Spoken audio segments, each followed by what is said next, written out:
Sejam bem-vindos, licinautas, os nossos especialistas do futuro. Se você está aqui, você está buscando inovação, eficiência nas contratações. E você também busca a transformação da administração pública. Por isso eu estou aqui para te ajudar a entender um assunto que, por mais que seja antigo, ele ainda causa muitas dúvidas, principalmente depois da nova lei de licitação. Então, aqui nós vamos trabalhar sobre as microempresas e empresas de pequeno porte nas licitações sob a égide da nova lei.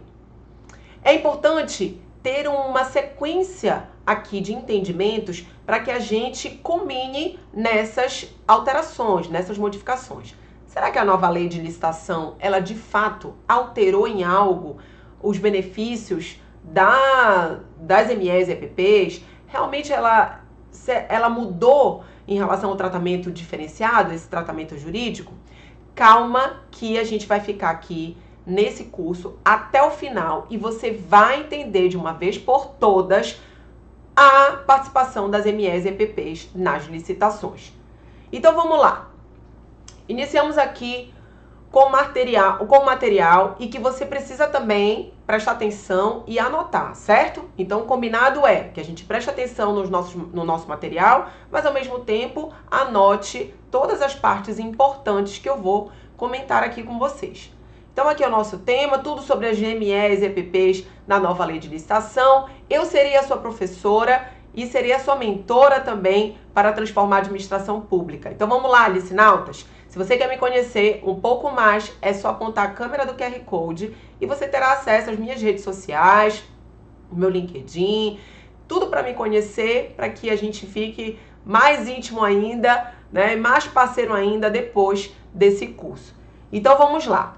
Olha, para que eu comece a falar sobre microempresa e empresa de pequeno porte na nova lei de licitação, eu preciso entender por que eu devo ter um tratamento diferenciado a essas MEs e EPPs. Então vamos lá. Para que eu já inicie com o pé direito nessa aula, você precisa entender que eu tenho fundamentos constitucionais que dispensam às MEs e EPPs um tratamento jurídico diferenciado.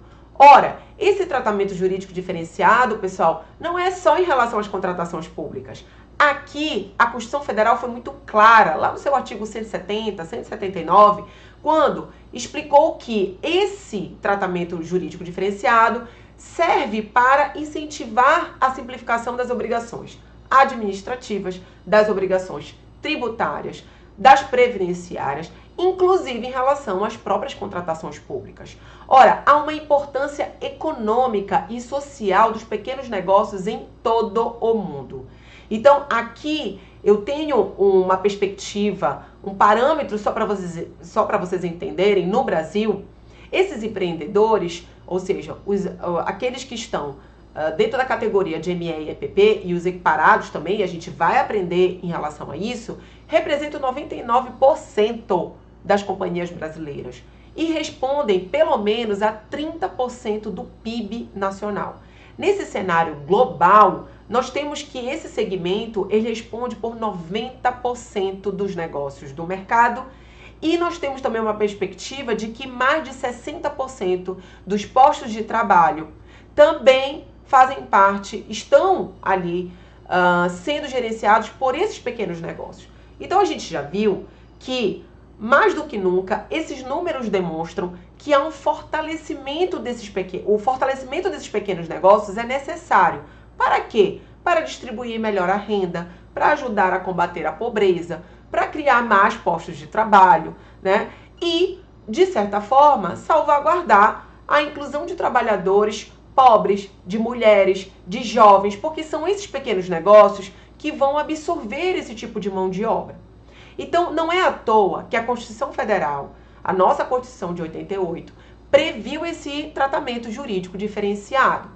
Vejam que lá em 96 nós já tínhamos uma tentativa de simplificar o recolhimento de tributos por parte dessas MEs e EPPs com a criação do Simples. O Simples que é bem conhecido nosso, né? A Lei 9.317 de 1996 foi a primeira regulamentação desses artigos aqui da Constituição Federal. Olha só que interessante, né? Então vejam que os entes, todo o Estado, né, toda a federação, ela é obrigada a contribuir e a incentivar esse tratamento diferenciado. Então não é só a União, pessoal, os estados, os municípios, o Distrito Federal. Todos eles, instituindo regimes próprios ou não de tributação, por exemplo, deverão incentivar esse tratamento jurídico diferenciado. Uma segunda iniciativa para a regulamentação desses artigos 170 foi a aprovação de um estatuto da ME e da EPP. Anota aí, a Lei 9.841 de 99 instituiu benefícios, tanto administrativos quanto trabalhistas, de crédito, desenvolvimento empresarial, só que, como o estatuto ele foi criado por uma lei ordinária federal, sem poder legislativo, portanto, em relação aos estados e municípios, os seus benefícios estavam limitados à esfera de atuação do governo federal. Então foi a partir de 2003 que houve um esforço para criar um ambiente mais favorável para as MEs e EPPs, para que tudo isso que estava escrito lá na Constituição Federal tornasse mais efetivo. Então vejam que quando foi em 2014, né, houve a instituição, em 2006, houve a instituição da Lei Complementar 123 de 2006 e que entrou imediatamente em vigor, com exceção do Simples Nacional, o capítulo tributário da lei, que ficou para julho do ano seguinte, mas em outros aspectos já contemplava todo o tratamento jurídico diferenciado das MEs e EPPs. Então vejam que apenas em 2014 é que houve a instituição da obrigatoriedade do tratamento diferenciado em licitações públicas e novos incentivos para a manutenção da competitividade desses pequenos negócios em relação às grandes empresas que participavam de licitações. Então nós temos um avanço ao longo do tempo, ainda que no Brasil timidamente, com a Lei Complementar 123 de 2006, né? E que criava ali a possibilidade de fazer com que essas contratações tivessem o tratamento diferenciado. O problema, como eu disse, é que como ainda não havia uma instituição da obrigatoriedade, precisava de uma regulamentação, os estados e municípios ficaram muito tímidos em relação a todo esse tratamento diferenciado. Então, foi em 2014 que houve a obrigatoriedade, ou seja, na falta de regulamento, você pode utilizar o regulamento federal desde que você atenda à obrigatoriedade de privilegiar o tratamento diferenciado favorecido às MEs e EPPs. Então, vejam que eu tenho um esforço de muito tempo para chegar até aqui. Ou seja, a Lei 14.133 e desde a 8.666 de 93, elas já contemplam que a licitação ela deve garantir esse tipo de privilégio, esse tipo de tratamento diferenciado para as MEs e EPPs. Então, nessa situação aqui, nós já sabemos, portanto, que há obrigatoriedade.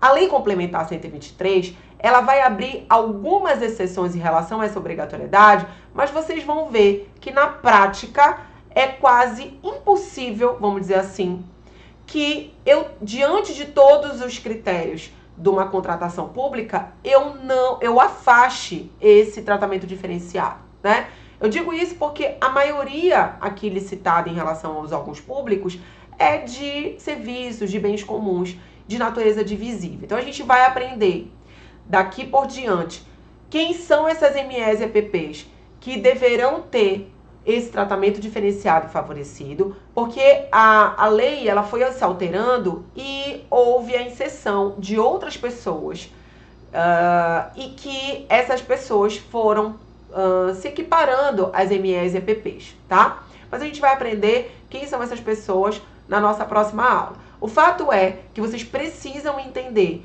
que há uma obrigatoriedade constitucional. Então, a Lei 8.666, a Lei 14.133, elas já contemplam essa obrigatoriedade constitucional. E essa preferência e esses privilégios das MEs e EPPs. Então vejam, a Constituição Federal, artigo 179-A, determina que tanto a União, quanto Estados, quanto o Distrito Federal e municípios deverão dispensar às MEs e EPPs esse tratamento jurídico diferenciado. Isso aqui é muito importante a gente saber, porque nós já temos, portanto, como, né, fundamentar a nova a contratação, né, diante dos privilégios daqui do tratamento diferenciado em relação às MEs e EPPs. Dito isto, nós vamos, portanto, entender daqui para frente quem é a ME e a EPP, que é considerada como ME e EPP na Lei Complementar 123, tá? Então, no próximo bloco, nós vamos aí entender quem é que se enquadra como ME e EPP, para que você nunca mais tenha dúvida em relação ao enquadramento de ME e EPP, porque existem algumas situações, algumas nuances, alguns detalhes que vocês vão precisar saber diferenciar, para que nessa contratação em que eu tenho a obrigatoriedade, eu já saiba quem pode participar, quem não pode, quem vai ser contemplado, quem não vai ser contemplado pela Lei Complementar 123 de 2006 e as mudanças da nova Lei de Licitação. Então eu fico por aqui, espero vocês no próximo bloco para a gente entender, afinal de contas, quem é essa ME e EPP, essa microempresa e empresa de pequeno porte. Até lá, portanto!